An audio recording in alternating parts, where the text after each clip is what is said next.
Се наоѓа во прекрасниот двор на црквата Свети Петар и Павле.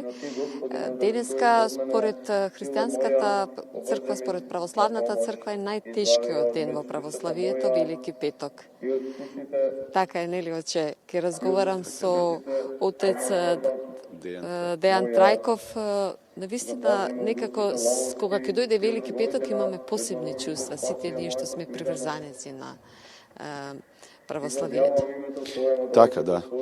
Еве, цела оваа седмица во која што се наоѓаме пред самиот најголемиот ден на нашата вера, тоа е Воскресението Христово,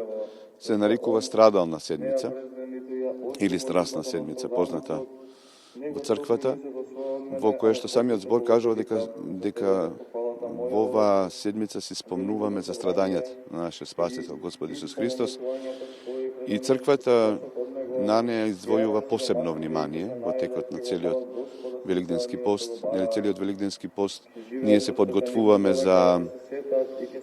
како подостоинствено да го пречекаме и да си го подготвиме нашата душа и нашето тело, како да ја подготвиме за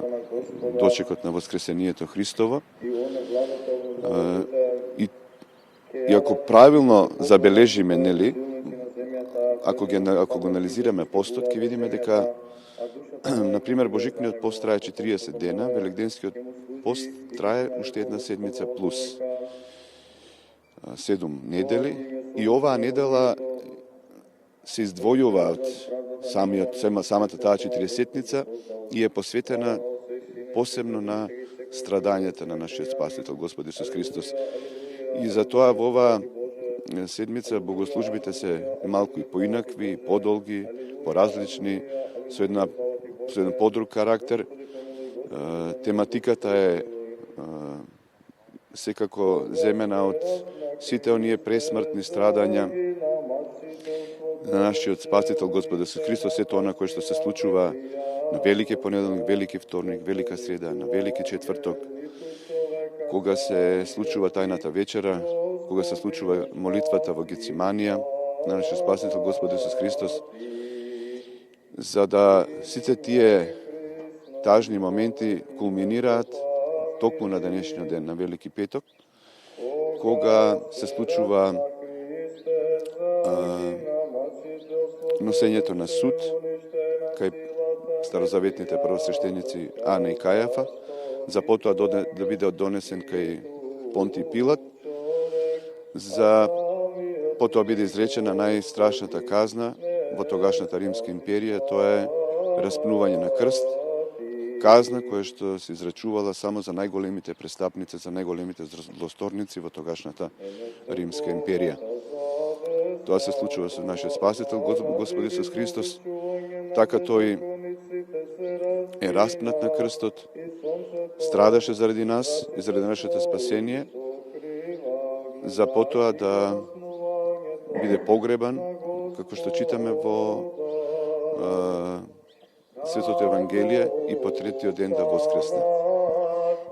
Овој ден ќе биде, како што и најавив, во исчекување, ќе го поминеме во тага, меѓутоа во исчекување на најрадосниот миг. Утре е Велика сабота и во 24 часа го очекуваме воскреснувањето, и навистина сите така и го кажуваме како Велик ден, навистина празникот на радоста, на семејството. Така. Утре е Велика сабота. Велика сабота е денот во кој што црквата се спомнува за слегувањето Христово во адот, според преданието на црквата, каде што тој како Бог, бидејќи веруваме дека Господ Исус Христос е нашиот Бог, тој со неговата смрт, тој всушност проповеда и на оние кои што биле во гробовите, односно кои што веќе биле починати, според учењето на црквата, им сведочи за овој радосен настан, им сведочи дека настапи моментот на тој долго очекуван момент за кој што се подготвуваше избраниот народ Божји во текот на целата старозаветна историја, дека треба да дојде Спасителот на светот и дека треба да се сруши она страшна казна дека човекот мора да умре, она што се случи со старозаветните наши родители, прародители Адам и Ева, дека тие ќе ја вкусат смртта заради нивниот престап. И целото човештво беше подготвувано дека еден ден ќе дојде Спасителот на светот и ќе го избави човештвото од робството на смртта, од робството на гревот, од робството на злото. Таа радосна вест им беше посведочена и на оние кои што претходно веќе били упокоени, за да потоа се објави најрадосната вест, нели, со самиот чин на воскресението, кога Господ Исус Христос ги скрши вратите на гробот, излез од гробот,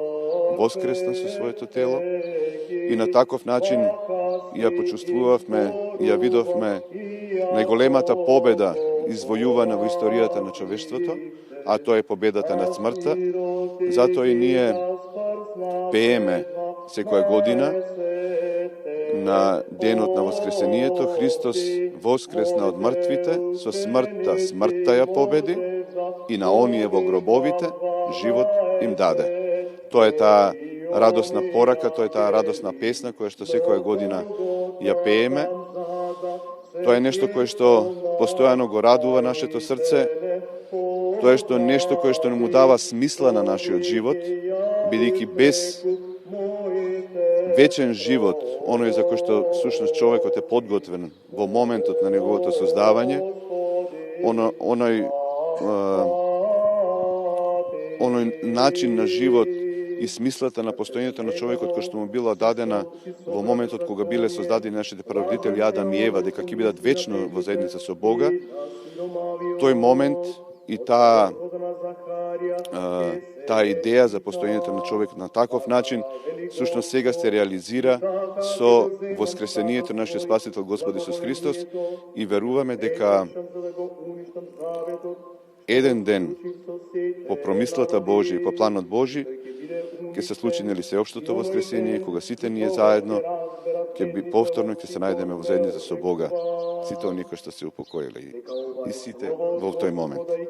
Ова ни раскажавте, ви благодарам за директното вклучување во утринската програма. Ви благодарам и вам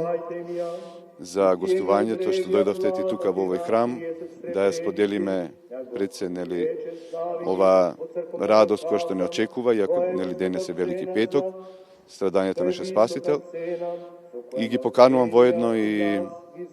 сите православни верници да дојдат во храмовите и на денешните богослужби кои што ќе се случуваат и на вечерната богослужба во 17 часот кога се чита оплакувањето на нашиот Спасител, но и на утрешната, на Велика сабота и на самиот ден на Воскресението. Ви благодарам уште еднаш.